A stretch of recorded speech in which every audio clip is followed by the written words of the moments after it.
My brother waved a paper, shouting, "Dad left me the entire $4.2 million estate."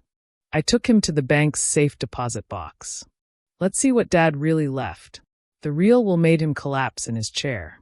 The last person I expected to see at my door at 7 a.m. was my brother Marcus, especially since we hadn't spoken in 3 years. Yet there he stood, designer suit slightly rumpled, waving a document like it was a winning lottery ticket. "Where is it, Olivia?" he demanded, pushing past me into my modest apartment. "Where's Dad's real estate portfolio? The investment accounts? The cars?" I'm Olivia Bennett, 35, youngest of the Bennett siblings and, according to Marcus, the family disappointment.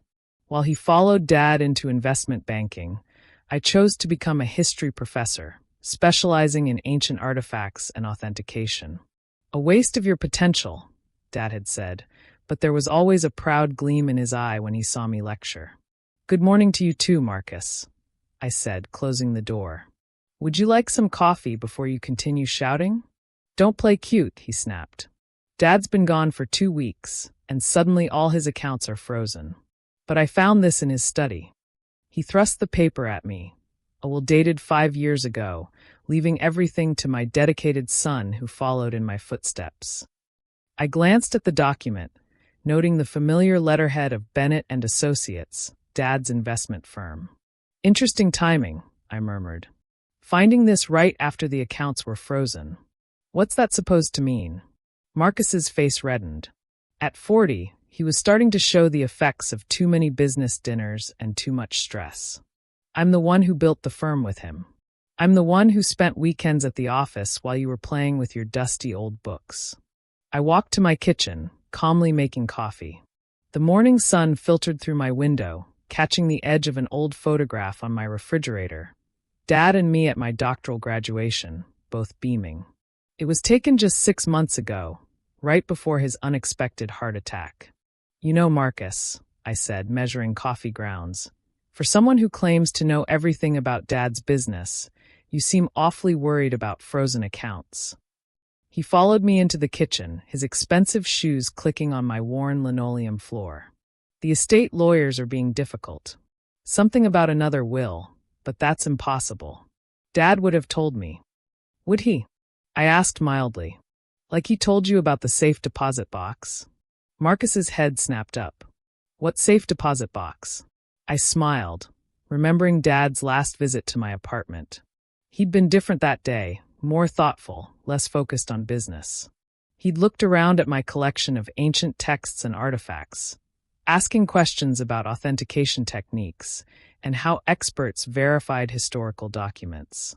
"You know, Olive," he'd said, using his old nickname for me, "sometimes the most valuable things are hidden in plain sight. You just need to know how to read the signs." That was the day he'd given me a key, making me promise to wait until the right moment to use it. "There's a safe deposit box at First National," I told Marcus now. "Dad's name is on it." "And mine." "That's impossible," Marcus scoffed. "I handle all Dad's banking. I would know about any accounts." "Would you?" I sipped my coffee. "Like you knew about his heart condition? The one he was diagnosed with 3 years ago, right around the time you started pushing him to sign over control of the firm." Marcus's face paled slightly. That's not. Or like you knew about his meetings with Harrison and Mitchell last month? Dad would never work with another law firm." Marcus protested, but I caught the flicker of uncertainty in his eyes. "No." I pulled out my phone, showing him a photo Dad had sent me. Him standing with Thomas Harrison, one of the city's most respected estate lawyers, both smiling over a stack of documents. The date stamp was just 2 weeks before Dad's death. Marcus grabbed the phone, staring at the photo. "This doesn't mean anything. Dad had lots of business meetings." "True," I agreed. "But how many of them involved the city's top expert in estate law and fraud investigation?" The word fraud hit Marcus like a physical blow. He sank into one of my kitchen chairs, the will he'd been waving now crumpled in his fist. "Dad came to see me a lot in those final months," I continued, pouring him a cup of coffee he didn't ask for. "He was fascinated by my work in document authentication. Kept asking questions about how experts detect forgeries, especially in legal papers. What are you implying? Marcus's voice had lost some of its arrogance. I'm not implying anything, I said. I'm stating facts. Dad had a safe deposit box. He gave me a key, and he spent a lot of time learning about how to prove documents were fake. I glanced at the paper in Marcus's hand, the supposed will leaving him everything. By the way, did you know that the ink used on Bennett and Associates letterhead changed slightly 2 years ago? Something about the supplier switching formulas. An expert could easily tell if a document claiming to be 5 years old used the newer ink. Marcus's hands began to shake. You're bluffing. You can't prove anything. You're right, I agreed, finishing my coffee.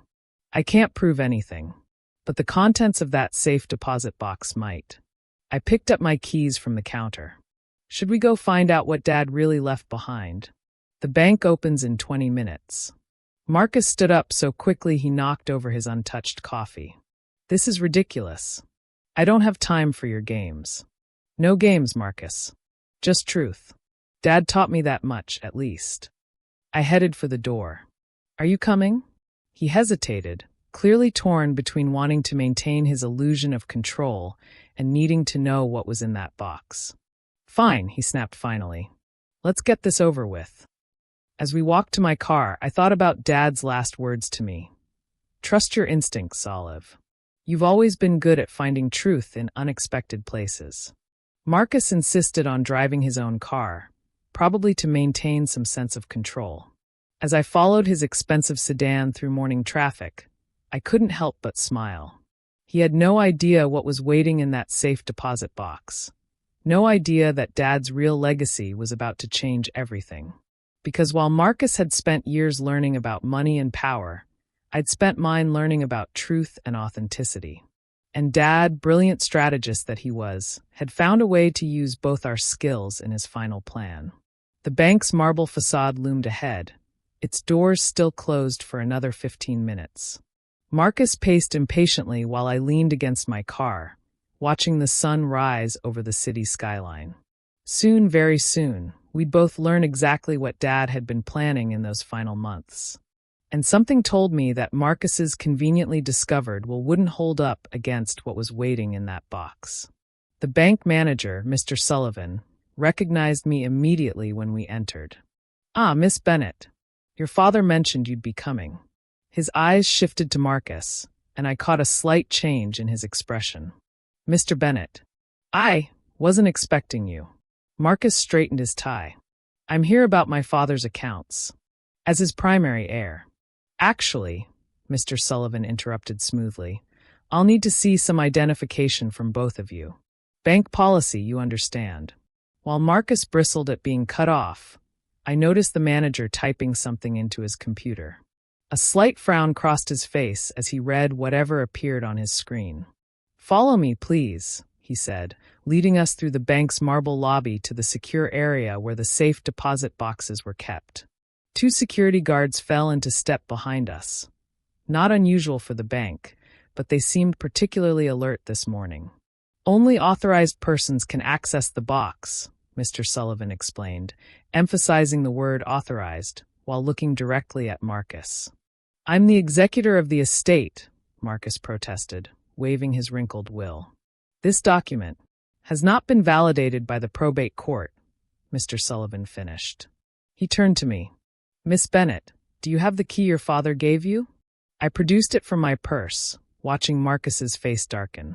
The key was old, clearly well used, suggesting Dad had been accessing this box for years without Marcus's knowledge. The safe deposit box was larger than I expected. Mr. Sullivan used his master key along with mine, and the heavy drawer slid open smoothly. Inside was a thick manila envelope, several USB drives, and what looked like a leather-bound journal. I'll give you privacy in the viewing room, Mr. Sullivan said. But I should mention, your father left specific instructions about today. The security cameras will be recording everything. Marcus's hand, which had been reaching for the envelope, froze midair. The viewing room was small but elegant, with a polished wooden table and comfortable chairs. I carefully emptied the box's contents onto the table while Marcus paced behind me. "Open the envelope," he demanded. "Patience, brother," I murmured, examining the seal. "Notice anything interesting about this envelope? Just open it. Look at the authentication strip along the edge," I continued calmly. "The kind used in high-security document storage. It shows exactly when the envelope was last sealed." I pointed to the timestamp. 2 weeks before Dad died, the same day he met with Thomas Harrison. Marcus grabbed for the envelope, but I held up a hand. "Remember the cameras, brother. Everything's being recorded." His jaw clenched, but he sat down, trying to maintain his composure. I carefully opened the envelope. Inside was another will, but this one was printed on Harrison and Mitchell letterhead, dated just 2 weeks ago. Along with it were dozens of documents, spreadsheets, and what appeared to be bank statements. "Dear Olive," I read from the attached letter, using Dad's nickname for me. "If you're reading this, then everything has happened as I predicted. Your brother has likely found the old will I left in my study, the one printed on our company letterhead, the one using ink that didn't exist 5 years ago." Marcus's face went pale. "You see, Marcus," I looked up at my brother, "Dad knew you'd try something like this. He told me how you'd been pressuring him to sign over the firm, how you'd even attempted to have him declared incompetent after his heart attack." "That's a lie." Marcus stood up so violently his chair toppled over. "I was protecting the firm. By forging investment documents? By embezzling from client accounts." The blood drained from Marcus's face. "How did you?" "Dad knew everything," I said, pulling out more papers from the envelope. "Every fake document you created. Every unauthorized transfer. He kept copies of everything, had them authenticated by experts. He even hired private investigators to track where the money went." I spread the documents across the table. Bank statements showing suspicious transfers, forged signatures on investment documents, and detailed reports from forensic accountants. "But why didn't he say anything?" Marcus whispered. "Because he wanted to give you a chance to confess," I replied, opening Dad's journal. "He wrote about it in here. How he hoped his son would come clean, would show some remorse. Instead, you just got bolder." Marcus sank back into his righted chair, his carefully maintained facade crumbling. "The firm, everyone will know." "Not necessarily," I said, pulling out another document, this one still sealed. "Dad left you a choice." The sealed document was marked Option B, in Dad's distinctive handwriting. As I began to break the seal, Marcus leaned forward, a glimmer of hope in his eyes. But Dad's final move in this chess game was about to change everything. Because while Marcus had been busy forging documents and embezzling funds, Dad had been carefully constructing a choice for his son. A choice that would reveal exactly what kind of man Marcus had become. And as I began to read the contents of the sealed document, I watched my brother's last hopes crumble, replaced by the realization that Dad had outmaneuvered him in ways he never could have imagined. Option B was printed in crisp black letters at the top of the document. Below it, Dad's familiar handwriting spelled out what would become either Marcus's salvation or his downfall. "To my son Marcus, by now Olivia has shown you the evidence of your crimes." Yes, crimes, let's call them what they are. $12.7 million embezzled from client accounts. Forged documents. Attempted theft of company assets. The DA's office would have a field day with this. But you're still my son, so I'm giving you a choice. Option A, fight this. Claim the forged will is real. Force your sister to take this evidence to the authorities. Watch as everything you've built crumbles around you. Option B. Sign the enclosed confession and resignation. Return every penny you stole. Walk away from Bennett and Associates forever. In return, the evidence stays sealed, and you keep your freedom, if not your reputation. Choose wisely. You have 1 hour from the opening of this letter to decide. Dad, I checked my watch. 53 minutes left, Marcus. My brother was shaking, his expensive suit suddenly looking like a costume he'd borrowed. He can't do this. He's dead. Actually, he can, I said, pulling out one of the USB drives. This contains a video message Dad recorded with Thomas Harrison, detailing everything you did. It's set to automatically send to the SEC, the DA's office, and every major financial news outlet if Option B isn't filed by noon today. Marcus lunged for the USB drive, but I smoothly slid it back into the safe deposit box. Remember the cameras, brother. You're enjoying this, he accused, slumping back in his chair. No, I said quietly. I'm really not. Neither did Dad. That's why he created Option B. I pulled out more documents from the envelope. A carefully crafted resignation letter. A confession that admitted to financial misconduct without specifying amounts or methods, and transfer papers to return all the stolen money. He made it as painless as possible, I explained. The confession never becomes public unless you break the agreement. You can tell everyone you're leaving to pursue other opportunities. The clients get their money back without ever knowing it was gone. And what do you get out of this? Marcus demanded. The firm, I replied simply. All of it. He barked out a harsh laugh. You, the history professor? You don't know anything about running an investment firm. I smiled, thinking of all those evening conversations with Dad over the past year. While Marcus had been busy stealing from clients, I'd been learning everything about Bennett and Associates, its operations, its clients, its strategies. Did you really think Dad spent all that time at my lectures just because he loved ancient history? I asked. He was teaching me, Marcus. Everything you should have been learning if you hadn't been so busy stealing from him. I pulled out my phone, showing him photos from the past year, Dad and me having dinner with major clients, attending investment seminars, meeting with the board of directors. All hidden in plain sight, dismissed by Marcus as Dad humoring his disappointing daughter. 45 minutes left, I noted. The confession needs to be notarized. Mr. Sullivan is a notary, conveniently enough. Marcus stared at the papers in front of him, his world collapsing around him. I can't just walk away. This firm is my life. No, I corrected gently. It was Dad's life. For you, it was just a piggy bank to steal from. I opened Dad's journal to a marked page, reading, Marcus sees money as power, something to take. Olivia sees it as responsibility, something to protect. I should have recognized the difference sooner. Marcus's hands were shaking as he picked up the confession. If I sign this, if I walk away, what happens to me? Dad set up a trust, I explained. Enough for you to start over somewhere else, as long as you stay away from investment banking. He didn't want you to be destitute, just removed from the temptation to hurt more people. 30 minutes left. Marcus read through the papers slowly, reality sinking in. Everything he'd done, every scheme and theft, had been documented and countered by our father. The great corporate warrior, undone by a history professor and a dying man's careful planning. Did he ever? Marcus's voice cracked. Did he ever say why he didn't just turn me in when he first discovered what I was doing? I turned to the last page of Dad's journal. My son lost his way, but he's still my son. Sometimes mercy is a greater teacher than punishment. I hope this lesson, harsh as it is, helps him find his way back to the man I raised him to be. Marcus bowed his head, and for the first time since we were children, I saw tears in his eyes. Without another word, he picked up the pen and signed. Mr. Sullivan notarized the documents efficiently, his face professionally neutral.